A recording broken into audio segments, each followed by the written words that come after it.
Hello friends, मैं हूं आपकी अपनी प्रीति। जैसे कि पिछले ब्लॉग में मेरे द्वारिका मंदिर के ऊपर था, अब मैं द्वारिका से सोमनाथ आ गई हूं ज्योतिर्लिंग के दर्शन के लिए। हम द्वारिका से ट्रेन में आए थे। सोमनाथ करीब 24 घंटे का सफर है, जिसको हमने तय करके हम यहाँ पे 3-4 बजे पहुंच गए थे। क्योंकि ये पिकअप का सीजन था, इसीलिए हमें होटल मिलने में बहुत दिक्कत हुई। हमने जो रूम बुक किया था ऑनलाइन में, वो हमें सही नहीं लगा, इसीलिए हमने फिर एक नया होटल यहाँ पे ढूंढा, जो कि सिर्फ 1.5 किलोमीटर की दूरी मंदिर से था। सोमनाथ घूमने के लिए हमने एक गाड़ी बुक कर ली थी। यहाँ सोमनाथ में घूमने के लिए सोमनाथ ज्योतिर्लिंग, लक्ष्मी नारायण मंदिर, पुराना सोमनाथ मंदिर, भालका तीर्थ, बाणगंगा, सोमनाथ बीच और देवसर तीर्थ, पांडव गुफा और माता जी के मंदिर जैसे कई जगह हैं। चलिए आगे बढ़ते हैं और सोमनाथ नगरी की शेयर करते हैं। लेकिन इससे पहले आप मेरी वीडियोस को लाइक, कमेंट एंड सब्सक्राइब करना मत भूलिएगा।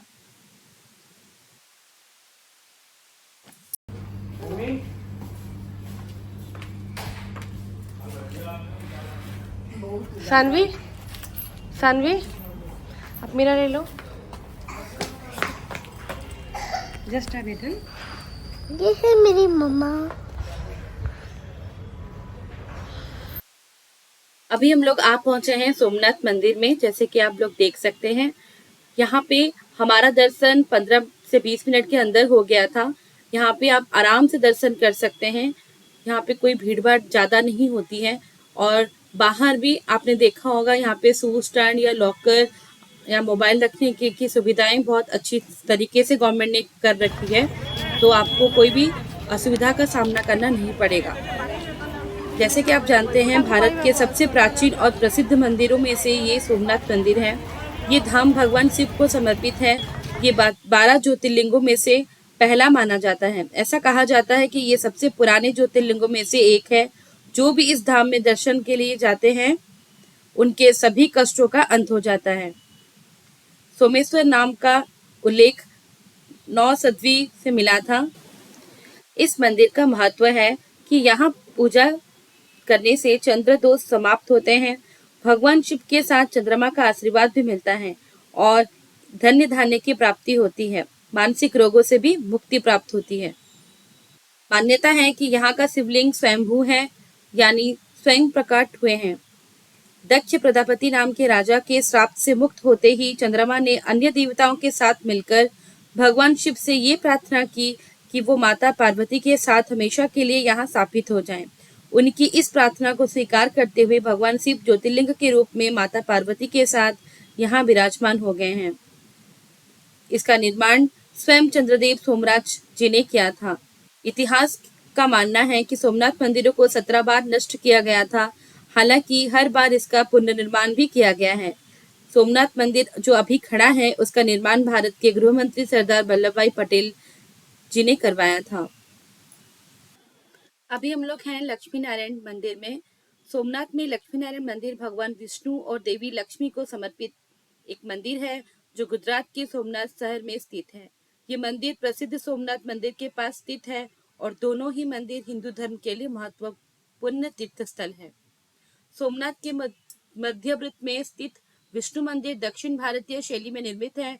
इसमें पीले रंग का गोपुरम है। ये शहर के मध्य में मंदिर पथ की शुरुआत का एक प्रकाश स्तंभ है। ये मंदिर किसी विशाल परिसर में नहीं, बल्कि इसमें एक विशाल गोपुरम है, जिस पर दिव्य विषयों का जटिल मूर्तियां बनी हैं। मुख्य गर्भगृह के अंदर भगवान विष्णु और उनकी पत्नी देवी लक्ष्मी की एक मूर्ति स्थापित है। अभी हम लोग आ पहुंचे हैं भालका तीर्थ में। भालका तीर्थ सोमनाथ शहर के सबसे भव्य मंदिरों में से एक है। भालका तीर्थ स्थित मंदिर को महाप्रभु जी के बैठक के नाम से जाना जाता है और भगवान कृष्ण के सम्मान में एक तुलसी का वृक्ष लगाया गया है। बलुआ पत्थर से निर्मित इस भव्य कृष्ण मंदिर के प्रांगण में बरगद के पेड़ बिखरे पड़े हैं। मंदिर के अंदर अर्धशयन मुद्रा में से श्री कृष्ण की एक अनोखी मूर्ति स्थापित है। मंदिर में भगवान कृष्ण की बांसुरी बजाते हुए एक सुंदर त्रिभंगी मूर्ति भी है। ये मंदिर उस घटना का स्मरण करता है जब एक शिकारी जरा ने भगवान पर हिरण समझकर अपना बाण चला दिया था। इस घटना के बाद भगवान यहाँ से 4 किलोमीटर पैदल चलकर श्री गोलकनाथ धाम तीर्थ पर पहुंचे। 9वीं शताब्दी में श्री वल्लभाचार्य ने यहाँ पर पूरे 9 दिन तक श्रीमद् भगवत गीता पर अपनी कथा सुनाई।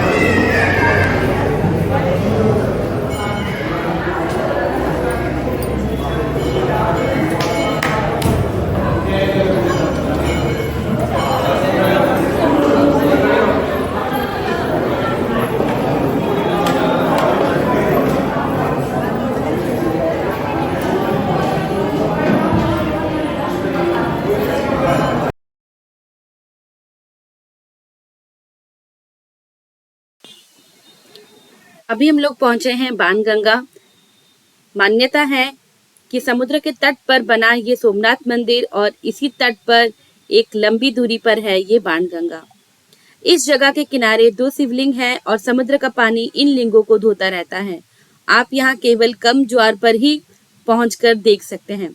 इतिहास में ऐसा कहा जाता है कि जिस शिकारी जरा ने श्री कृष्ण के पैर पर बाण मारा था, वो इन्हीं लिंगों से युद्ध करता था और यहीं से उसने बाण छोड़ा जो श्री कृष्ण जी को लगा था। समुद्र के पथरीले तल पर 500 मीटर की दूरी पर 2 शिवलिंग हैं। काफी दूरी पर एक और शिवलिंग है। सुबह के समय उच्च ज्वार के कारण ये शिवलिंग आधे पानी में डूबे रहते हैं और जब ज्वार उतर जाता है तो ये पूरी तरह से दिखाई देते हैं। जैसे कि आप देख सकते हैं, हम लोग आ पहुंचे हैं सोमनाथ बीच पे।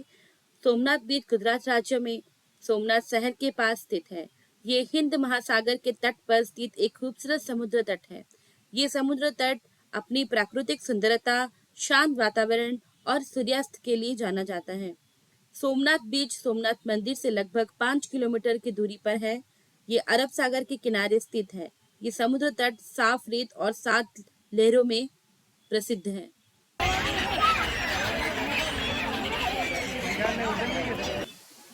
अभी हम लोग आ पहुंचे हैं देहोस्वर्ग तीर्थ पर। भारत के गुजरात के सोमनाथ में स्थित देहोस्वर्ग तीर्थ हिंदुओं के लिए एक पवित्र स्थान है, क्योंकि ये वो स्थान माना जाता है जहां भगवान कृष्ण ने अपनी आखिरी सांस ली थी और अपने स्वर्गीय निवास के लिए अपना सांसारिक रूप छोड़ दिया था। ये कृष्ण के देहोस्वर्ग के स्थल को चिन्हित करता है, जिसका अर्थ है शरीर से प्रस्थान, जो इस महान धार्मिक महत्व का स्थान और भक्तों के लिए एक तीर्थ स्थल बन जाता है।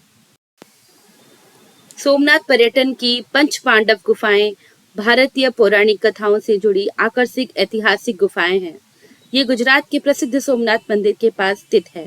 ऐसा माना जाता है कि ये गुफा महाभारत के महान नायकों पांडवों से जुड़ी है। ऐसा कहा जाता है कि पांडवों ने अपने प्रवास के दौरान यही आश्रम लिया था। यही कारण है कि ये गुफा एक महत्वपूर्ण प्राचीन और आध्यात्मिक आकर्षण है। वर्षों से सोमनाथ स्थित पंच पांडव गुफा तीर्थ यात्रियों और पर्यटकों के लिए एक लोकप्रिय स्थल बन गई है। गुफा का अर्ध भाग साधारण है, लेकिन अंदर एक शांत वातावरण है जो ध्यान और प्रार्थना के लिए उपयुक्त है। 5 पांडवों युधिष्ठिर, भीम, अर्जुन, नकुल और सहदेव को समर्पित इन गुफाओं में प्रत्येक योद्धा का प्रतिनिधित्व करने वाला छोटे छोटे मंदिर है।